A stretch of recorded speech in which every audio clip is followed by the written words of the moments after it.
Hello, I'm Grant Wallstrom, contributing editor to Internal Auditor magazine's Fraud Department and Senior Manager of Fraud Forensics Investigations at ADT in Boca Raton, Florida. I'm pleased to introduce this episode of Fraud on the All Things Internal Audit podcast, which provides fictionalized accounts of fraud based on actual events. IIA members can read the full fraud article exclusively in the October 2023 issue of Internal Auditor magazine, including bonus material on lessons learned. Listen now to Buying into Trouble.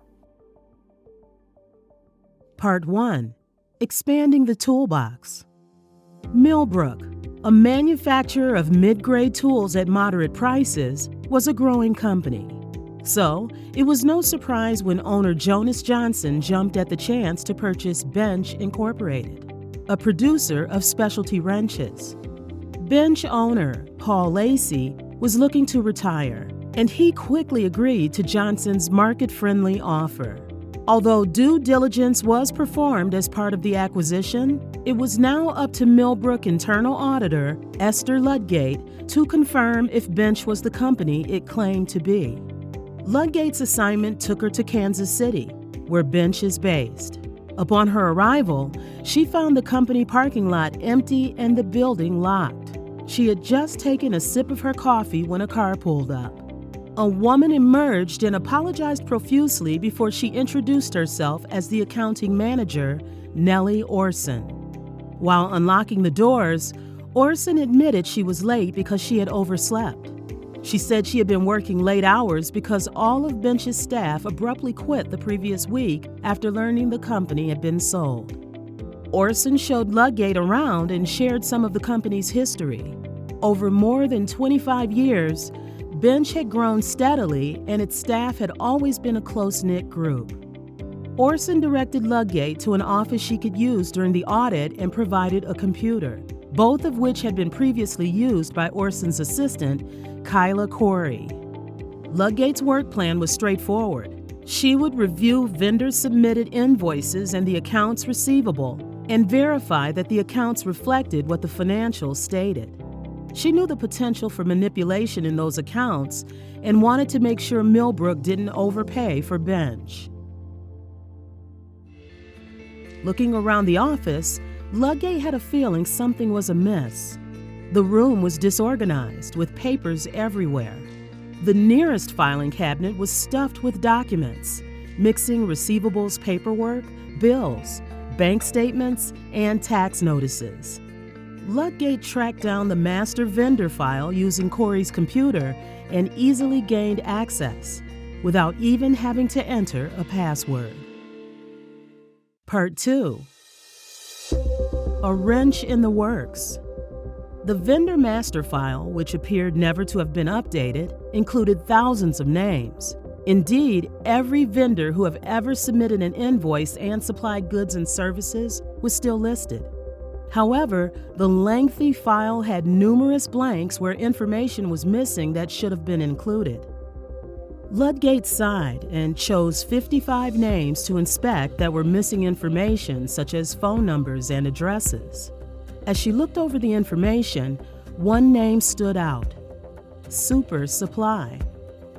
The company was listed with many spellings, including Super Supply, Super Supply Company, and Supper Supply. It might have been sloppy typing, but it seemed suspicious. Next, she began her search for supporting documentation. Super Supply billed Bench at least once a week, and even with the support documents, Ludgate wasn't sure what it supplied. Additionally, the invoice amounts were all just under $5,000. She recalled Orson telling her that payment of invoices of more than $5,000 required 2 signatures. When Ludgate finally found the hard copy invoices, she knew she had a problem. She had never seen such a mess. They looked like copies of copies, and as if someone had covered parts with correction fluid and written in new information.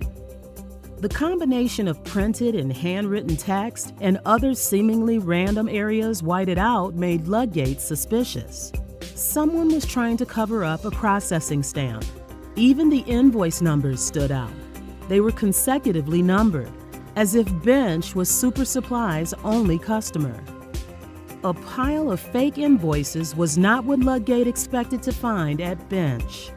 She would have to tell her employer immediately. The counterfeiting was further confirmed when Ludgate went to send a message on Corey's computer and found an account for Super Supply still in the web browser email. Part 3. The Tools of the Fraud Trade. When Ludgate asked Orson if she knew anything about Super Supply, Orson explained that the accounts payable department would issue checks the same day it received invoices from Corey. Super Supply always included a request for funds form, and Corey told accounts payable that she would happily pick up the checks and deliver them because the company was on her way home.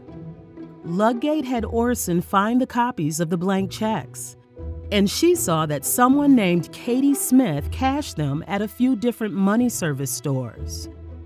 After talking further with Orson, Ludgate concluded she did not know about the fake invoices. Indeed, when Ludgate revealed what Corey had been up to, Orson was genuinely upset and concerned. Orson explained that Corey had been her assistant for more than 5 years and was the first to arrive every morning. She even brought Orson a special coffee every day. Orson had no idea about the billing scheme or that it cost Bench more than $75,000. After a few moments of silence, Orson hung her head. She told Ludgate how, a few years ago, Corey had been stressed because her mother was ill. She had offered to work more hours and even clean the office to earn extra money. She did this for only a few months before her mother died. Not long after, Corey's demeanor improved. She began taking more care in how she dressed, and she even bought a new car. She explained that her mother had left her some money in her will. Although it made sense at the time, Orson couldn't reconcile the disparity between Corey's desperation for money one month and the overabundance of money the next. Insurance or inheritance seemed like an easy answer, and Orson recalled not wanting to pry during such a difficult time. The news got worse for Olson when she learned Corey's mother's name, Katie Smith, the signer on all those Super Supply checks. When Ludgate and Orson confronted Corey with the evidence of the fraud, she confessed. She explained that when she was left alone in the office at night, she saw the opportunity to commit fraud and couldn't say no for the sake of her dying mother. She said she figured it would not hurt a successful business to lose a little money. With so many documents kept around the office, she didn't think anyone would notice the scheme. Corey said she had not meant for the fraud to continue after her mother's death, but the money was too tempting.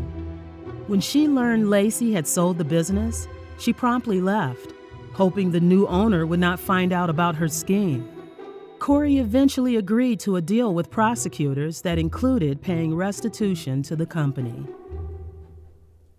This has been Fraud, a fictionalized account based on actual events, brought to you by the Institute of Internal Auditors.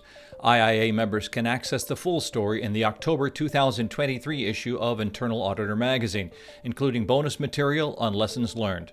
To read more, visit internalauditor.theiia.org. For more fraud-related resources, including guidance and thought leadership from the IIA and the ACFE, visit theiia.org/ACFE fraud.